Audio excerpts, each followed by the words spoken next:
That's wide open woke sessions. Mind, body, soul, no second guessing. Spilling truths, no sugarcoat dressing. Wisdom hunting, cash and knowledge blessing. Hands to the streets, wide open woke. Eyes on the prize, ain't no time for jokes, lies and eyes. These days we woke, truth on the mic, destiny and vote. Hands to the streets, wide open.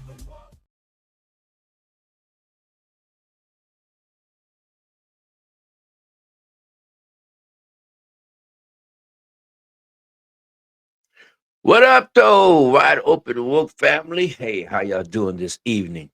Man, I came across another good video out of that archive that we have. Oh, my goodness. This was done way back. It's an older video, but they are talking about the origin of man and the Anunnakian secrets, the hidden secrets that they were digging up way back then. So they really knew what was going on way back then when you see this video. And y'all just seeing all this other stuff that's coming out now, but they've already had this information. But now I've got archives of all the old information, and it's time to put it out. Okay, so people prepare for this next video. It'll be coming up right as we speak it now. History of the human race. Nice to see you, Michael. Good to be here, Gary. This, I believe, calls into question Darwinian's theory of evolution. Is that correct? Yes, Gary. Essentially, that theory says that human beings like us have been around for about 100,000 years. And before that, you would have had only ape-man-like creatures. Before that, apes and monkeys. What we found, however, when we looked into the entire history of archaeology, my co-author and I did 8 years of research. We looked at every archaeological discovery that's ever been made, and what we found is that there are hundreds of such discoveries that indicate human beings like ourselves have been around for literally millions of years. What's been the reception to this book? Oh, there's been, from the spokespersons of the scientific establishment, there has been absolute outrage.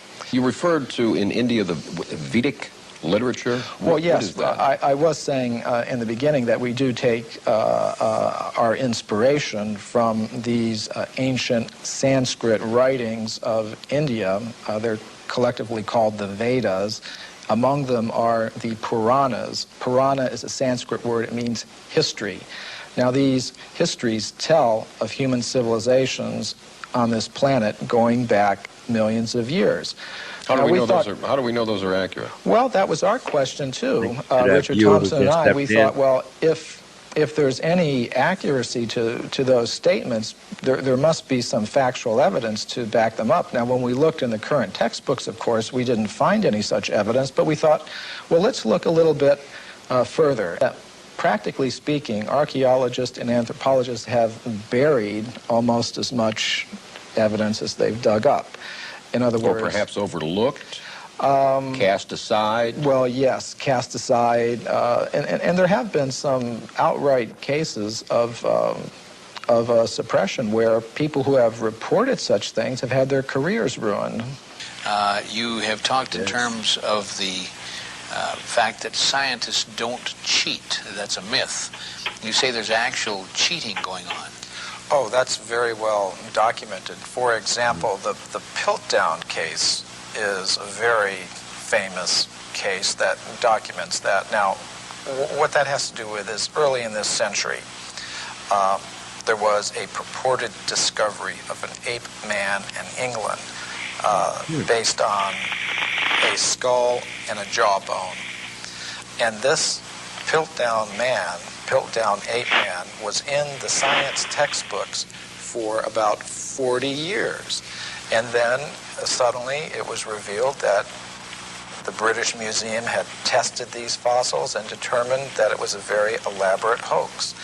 And many people have speculated about the identity of the person who was the hoaxer, and practically all of them center on different scientists in England, such as Sir Grafton Elliott Smith or Sir Arthur Smith Woodward, all very well-established scientists in England, because only somebody who knew the scientific method very well could have prepared these fossils in such a way that they would have fooled the scientific community all around the world for 40 or 50 years. So some scientist who wanted to perhaps give some evidence in favor of evolution, because there's not very much of it, invented this ape man, and in a very sophisticated way cheated, literally. And this is admitted by the scientists themselves. And there are more examples I could give, and we document many of them in our book, The Hidden History of the Human Race. Myth number 3, Michael, that you have written, evidence that goes against human evolution is reported only by crackpots. Now this is one of the standard techniques that the scientific community tries to use against anybody that reports something that goes against their ideas. They try to label them in a derogatory way without actually discussing the facts. Still doing it today. This human person who looked like us, existed millions of years ago, did not evolve from an ape, as we are led to believe in the Darwin theory. Why has this evidence been suppressed, and what kind of evidence have you found to support this? Well, I'll give you a very good example. Now, one example from historical times is during the California gold rush days, miners were digging tunnels thousands of feet into the sides of mountains. Now, the rock in these mountains is over 10 million years old. So when they were digging these tunnels, they were finding human skeletons, they were finding mortars and pestles, hundreds of them at dozens of locations. Now, all these were gathered together, reported to the scientific world by J.D. Whitney, who was the state geologist of California. And he published a massive book about them by Harvard University. Harvard University was the publisher. Now, what happened to these artifacts? Why aren't they on display in museums? Why aren't our children taught about them in schools? There was a very powerful anthropologist at the Smithsonian Institution named William H. Holmes. And he said to Whitney, you, Dr. Whitney, if you had understood the theory of human evolution as we understand it today, you would have hesitated to announce your conclusion, namely that human beings existed millions of years ago, despite the imposing array of facts with which you were confronted. In other words, simply because the facts didn't fit the theory, the facts had to go, and so did Professor Whitney. What possible advantage would there be in that? Well, power, prestige, money, there's a lot riding on it. If even one of the hundreds of cases that we document in the hidden history of the human race were found to be true, accepted, that would mean that everything we've been told about human origins and antiquity for the past 150 years is simply not true. And I don't think that the current establishment is ready to admit that. How long ago do you think that this evidence was suppressed? I mean, is this something that's been going on for years and years? Yes, this has been going on for about 150 years. Well, gee, don't we have all these machines now that can look at the footprints or the bones or whatever, and that will just tell us how old it is? Oh, this is a very common perception. We have such faith in technology and those who employ it that when we hear about things like carbon-14 testing or potassium-argon testing, we think it really is a very simple process, almost like you pop something in the microwave and boom, it comes out. It's not like that at all. These are very complicated procedures. What I found in practice is that scientists may run several tests on the same piece of bone.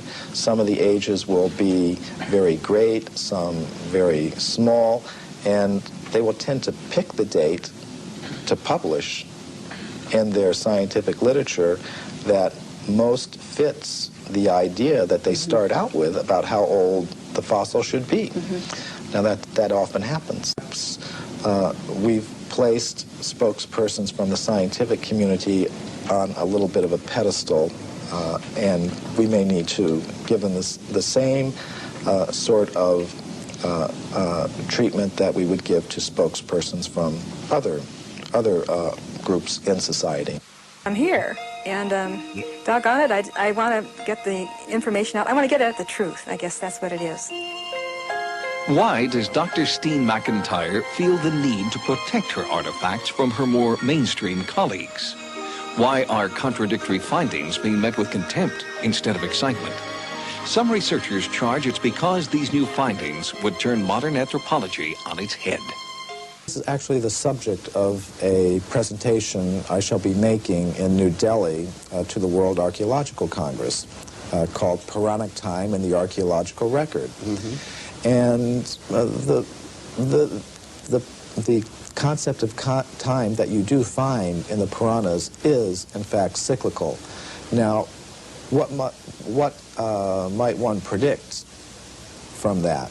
Say if you have civilizations coming and going over vast periods of time, perhaps you might have humans and other ape-man-like creatures coexisting. I will mention that the Puranas do talk about intelligent races of ape-like creatures that use stone tools.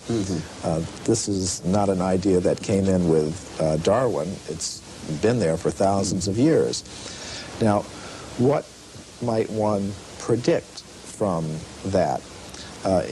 If you were to predict what archaeologists might find, you would say, well, they would tend to find a very bewildering mixture of anatomically modern human fossils, ape-man-like fossils, crude stone tools, articles indicative of a higher level of culture, all sort of mixed up and going back. I think you might also predict that given the biases of investigators towards a linear progressive idea of time, with things beginning in a very simple state and progressing in a linear fashion to a more advanced state, that they might edit that record to conform to their linear progressive biases.